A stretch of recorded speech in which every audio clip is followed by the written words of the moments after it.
From the Victory Studios in downtown Little Rock, this is Capitol View. Welcome to Capitol View. I'm Roby Brock. We've missed you. We've been off air almost a month due to Olympics programming, but we are glad to be back in gold medal form. So we begin the day with Rex Nelson, senior editor with the Arkansas Democrat-Gazette. Could we not have done this show from Paris, though? Well, we could have. You could have flown me over. I would have accepted. I don't think that the old Next Star budget is up for that right now. Paris, Arkansas, maybe. We could have done that. There's no doubt about that. All right, a lot has happened over the last month. Not in Paris. Books worth of that for sure. Happened. So yeah. Biden out, Kamala Harris, about to be the Democratic nominee for president. Polling has really shown that there has been tremendous momentum in her direction, particularly in swing states. This is historical. What do you make of all of this? You know, as I look back, at first I said, this is amazing how fast this is shifting. But if you look back at polling, Roby, Americans were pretty clear in telling both parties the last couple of years, the first one of you to get rid of the old man, we will support you. And that's what we are now saying. That's basically what Nikki Haley said exactly. in the primary. I think Nikki Haley would have, in a Haley-Biden race, that Haley would have won overwhelmingly. Now, we are seeing, and I don't think it's going to be overwhelming, but suddenly Harris has taken the lead in most polls now. In the battleground states, which is where it really matters, she leads in the majority of the battleground states now. It's a long time till November, but I'm not sure you see that shifting now. It seems to be a pretty solid trend. Well, I think the other thing for Republicans to be concerned about at this point in time is the Democratic conventions this next week, and that will be a PR bonanza for the Democrats, assuming that things go fairly smoothly, which they should. You get a bump out of your conventions. We saw Trump get one out of the Republican convention. I think we see Harris get one out of this convention, and that's going to make that lead even bigger. Yeah, and the thing about the Democrats that they have going for them now as they build that momentum is they actually welcome their former presidents there. So you will see President Obama, you'll see President Clinton, you'll see, Democrats from the past, whereas Republicans, they consider their past leaders rhinos, so there's no George W. Bush at the Republican convention. And again, that's plus Democrat, I think, the fact that you celebrate these past presidents from your party and bring them back in a unifying sense. I know you are not in favor of former President Trump. You've made that pretty clear in all your writings and some of the talk. But let's talk about just strategically what he is doing. He's calling these press conferences at his country clubs.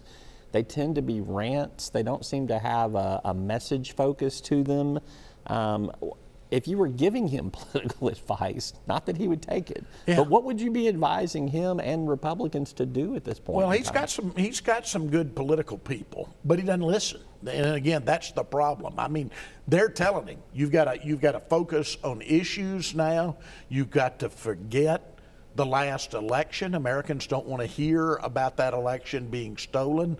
The only people that are playing to that is his base, and his base is far below 50%. So that's not going to get it done. You've got to attract other voters, and I don't see where that outreach is. There's plenty to work with there. Mm-hmm. What we've gone through with inflation, what we've gone through on some other things, the immigration issue, of course, is still very ripe.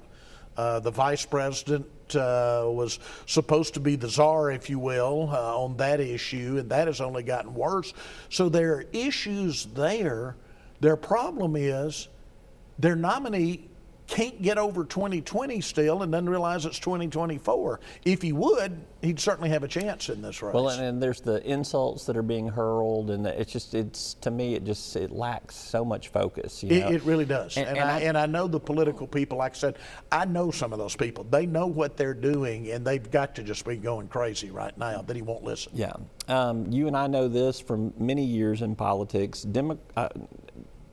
Politics, winning elections is about addition, not subtraction. Absolutely. And what you see Kamala Harris doing right now is you have Republicans for Kamala Harris, women for Kamala Harris, white guys for Kamala Harris. I mean, that she's building all of these different coalitions for groups to get behind her that they certainly weren't there for Biden. Right.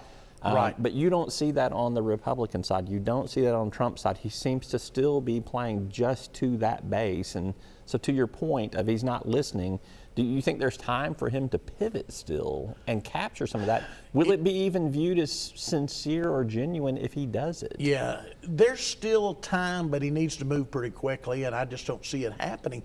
His other problem is he picked a running mate in J.D. Vance, who basically has the same grievance message that he has. So you didn't really get any addition there, whereas the Walz pick on the Democratic side, I think, does send a message. I think it's brilliant, for example. Now, of course, you know I'm an old sports writer and I love football, but, you know, I saw banners that simply say coach on them now. Yeah, right. And I think that's brilliant. I think, you know, playing up that aspect as somebody who can really associate with working class voters who might go Trump otherwise and say, well, we got an old high school football coach here. He must be okay. Well, he plays in rural America too. I do think presidential elections are won by presidents. Vice presidential picks can torpedo presidential races, but they don't necessarily win presidential races. But when you look But they can torpedo.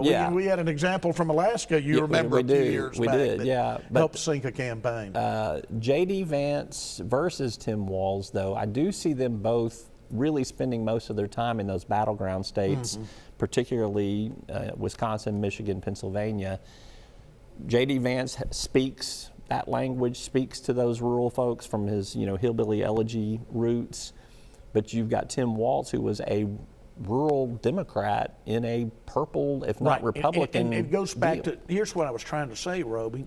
J.D. Vance speaks to that Trump base that he already had, though. How many of those people are undecided voters that he speaks But it's to? about running up the score in those rural parts of the Midwest there, whereas I think Tim Walz, you're not going to win some of those counties, but if you can keep the margin of victory lower, then you run up your score in your urban and suburban areas. I think that's the strategy there. That's my perception of the strategy. It is about addition. You're right on the Democratic side, and I just don't see much addition on the Republican side because Vance, in my opinion, is appealing to the same people that have already decided they're voting for Trump anyway. What do you expect at the Democratic convention this week? I honestly was not sure what to expect at the Republican convention, but I thought that it went smooth for the Republicans, particularly in the aftermath of the assassination attempt.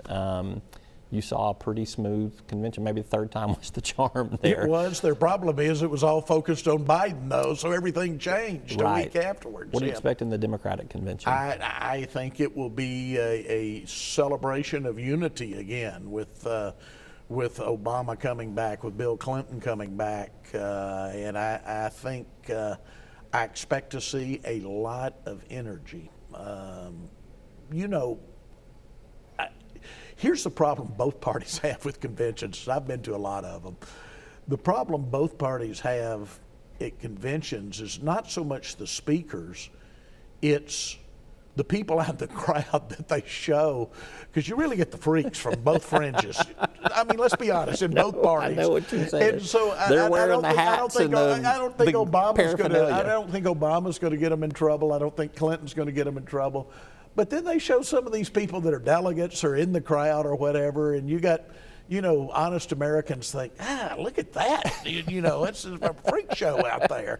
And well, let's be real, Rex. You've been around a lot too. Both parties have fringes. Both parties have freaks in them. Yeah. That's what makes you a political freak to begin with. Exactly. Both parties have their fringes to deal with. Let's talk about what the big pivot points are still for the presidential race. You have debates. I mean, I kind of almost view that as almost the last chance for momentum to change after the convention this next week. I think the debates are the only major turning points that are still left, barring something unforeseen. Me too. And we've already seen the unforeseen, so there certainly could be. But they're just going to be critical for Trump. But again, you come back to the fact he can't get past his grievances. He can't get past talking about himself. He can't bring himself to talk coherently about the issues. And if he doesn't do that, I mean, the debates are going to make things even worse, in my opinion. If he debates Kamala Harris like he debated Joe Biden both earlier this year and 4 years ago, then I think that it's plus Democrats, because she's going to be much better, obviously, than Biden would have been on camera. Yeah. All right, we got about a minute and a half left. Let's shift very quickly to Arkansas. The big debate going on right now about whether or not this abortion amendment makes the ballot or not. Let's assume that it does. Do you think it passes? I don't.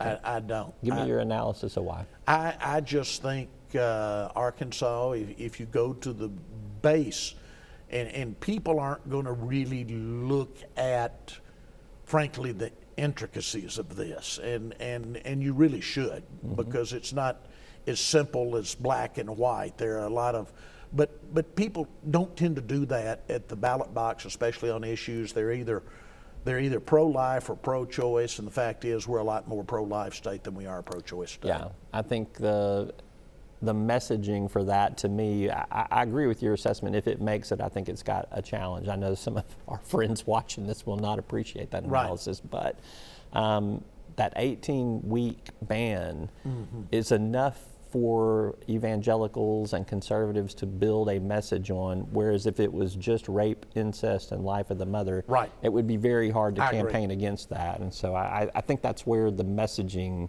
could change in that. And I've been surprised before, but again, knowing the Arkansas electorate, especially in rural Arkansas, I don't see them getting 50+1. Well, if not this year, it may be back another year, so we'll I see. think it will be. Not an issue that's going to go away anytime soon. He's Rex Nelson. He is senior editor with the Arkansas Democrat-Gazette. Always good to be with you. Robbie. Thanks for being here. Appreciate it.